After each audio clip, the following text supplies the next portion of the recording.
morning, good afternoon, and good evening to those in the past and the present and those weird folks in the future. Not as weird as those in the past. My hair keeps on clipping out, doesn't it? Ooh. Sorry, I get distracted too much when I'm watching these. Why is this happening? I need better tech. Welcoming everyone. As you can say, I'm in a different shirt. Unfortunately,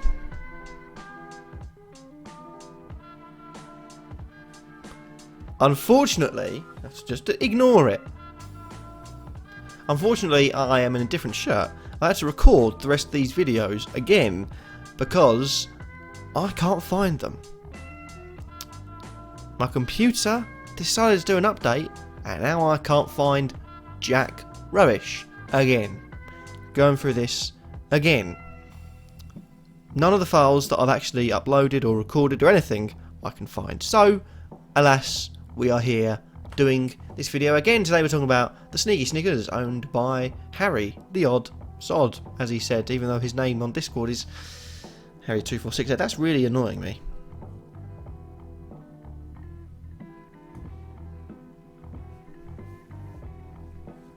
Oh well. Yeah, so Harry, sneaky Snickers, champions of the SCIFF.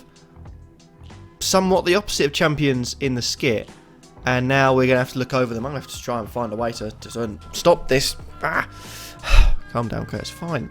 You don't have to close it. I have to close OBS, otherwise I'm just going to keep on looking at it. Can't even see a thing. Anyway, ignoring that, let's get on to his team, and he's had some really, really good players from SCIFF go over to SCITT and not perform. So Bonnie Gesto's one right at the top that he retained. Still priced at the top price of $500,000.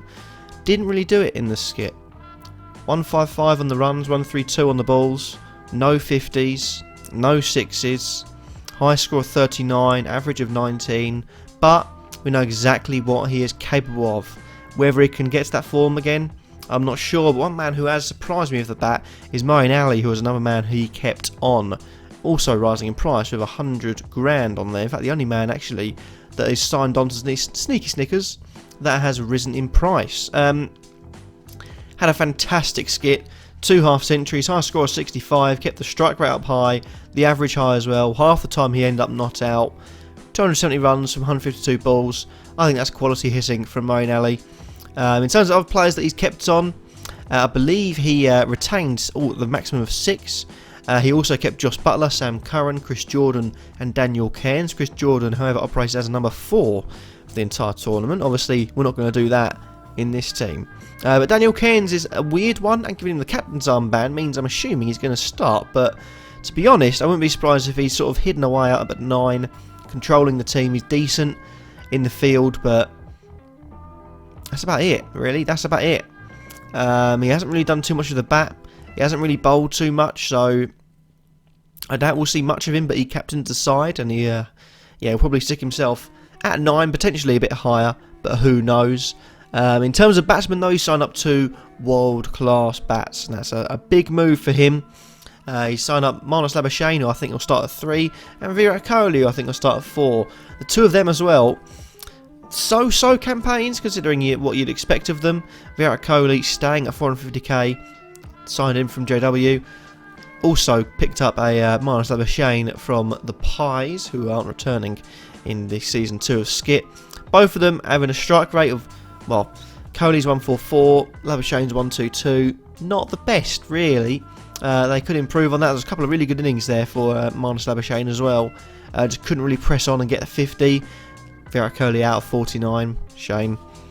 But yeah, it's just, there's such a lot of promise there. Josh Butler as well, man, who just could not get going again. But the signs were better from his SCIFF days. Strike rate of 116. He got 163 runs, 140, and I think that's the problem here with Snickers. They were quick off the mark in the SCIFF. They've struggled with that in the SCIFT, but surely someone in that top 5 has got to perform. You got Sam Curran, who hasn't batted too much, but had slapped the ball around. A strike rate of over 200. And you go into the bowlers, I think, for this team. You're looking at Josh Davey, who I think is quite a nice pick, and also quite a nice Scottish player to have. Chris Jordan, we all know what he can do, but again, those 2 have struggled during the SCIFT, so interesting to see how they do. And Daniel Cairns obviously in at 9. Maybe they'll move up to 7, have Davey 8, Jordan 9, but I'm not too sure really not too sure. But 2 players I'm interested in looking at is Carl Jameson, who came into the draft as one of the new players in this draft, Season 2, and also Nathan Lyon. Nathan Lyon was previously of the Sheethouses, picked up by Harry. Good pick that, keeps the economy low, takes a few wickets. I think that's a really good pick. And Carl Jameson, we are yet to see him in the skit, and I'm excited to see him. He's a differential pick. He's big, tall, throws that ball down from a high angle, and you still play, albeit not to the same degree of quality, but we saw batsmen struggle with Adrian Neil during the SCIFF when he was at the Kirkyoa Crushers. So I find it interesting to see what he's going to do here with Carl Jameson. Maybe he'll put him up higher, but looking at that, maybe Jordan has to go a bit deeper. Who knows? I mean, it's really a front 11 that picks itself, and then you've got the 3 on the bench, maybe for any sort of poor performing players to come out, and that is Rory Burns, Durnus Mackay-Steven from Scotland, and Rakeem Cornwall. For me, Rory Burns had a stinker, but he's a left-hander, and they are always crucial. Only the 3 left-hand bats in the team. Moeen Ali is 1, Sam Curran is 2, and Rory Burns makes 3. Durnus Mackay-Steven could be a man that comes in. I mean, you're looking at that top 5 that none of them really have performed consistently apart from Moeen Ali, so maybe he'll bring him in for Josh Davey. He's already got a lot of bowling options there. If you look at Lyon, Jameson, Cairns, Jordan, Curran as well, as there's a lot of bowling options there. Miles Labuschagne, so potentially an option for Durnus Mackay-Steven. And also if he wants more spin, albeit he's already got 2 off spinners there in Daniel Cairns and Nathan Lyon and Moeen Ali. I completely forgot about Moeen Ali. You got Rakeem Cornwall as well, who could come in maybe to sort of slap the ball around early on in the order, but he's 0 for 4, 0 balls, was 0 runs, 4 balls. He got wickets to be fair, and he kept the economy low for me in the Crushers, but I just didn't see it. There's a couple of games that he was good, a couple of games that he was really not good, so I'm not really sure what to make of that, but it's an intriguing team. It's not really one that looks poor in any areas. It's not really one that looks good in any areas. I think the bowling is light, but at the same time, we haven't seen Carl Jameson yet. We know what Nathan Lyon can do. Rakeem Cornwall could be a good option. Moeen Ali also has bowled relatively well. Josh Davey, Chris Jordan, Sam Curran have room to improve, so who knows really in that respect. And also, Joss Buttler, economy lower than 6, bowled 36 balls, 32 runs. Can't forget about Joss. And with the batting as well, is at 5 really, maybe if you include Sam Curran, 6 really good batsmen for this short format.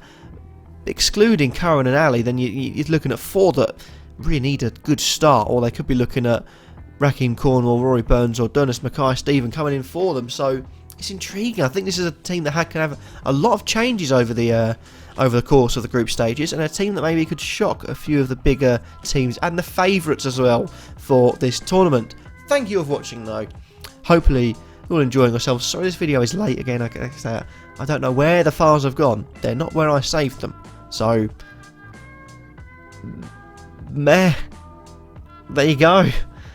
How it was meant to be next, by the way. I know that because I've got a list on the old phone on the notes pages. So, yeah, everything is always scripted to some degree. Sometimes not very well. But yeah, anyway, cheers all for watching. See you all again tomorrow. Maybe, just maybe, I'll stream maybe once or twice this week. Hopefully, this is Wednesday now. I have no idea, but hopefully I will. It's just a moment I'm absolutely shattered. I'm up before 6 and I'm getting home just before 7. So, yeah, tiring stuff. Anyway, cheers all for watching. Have a nice day. And as always, smile.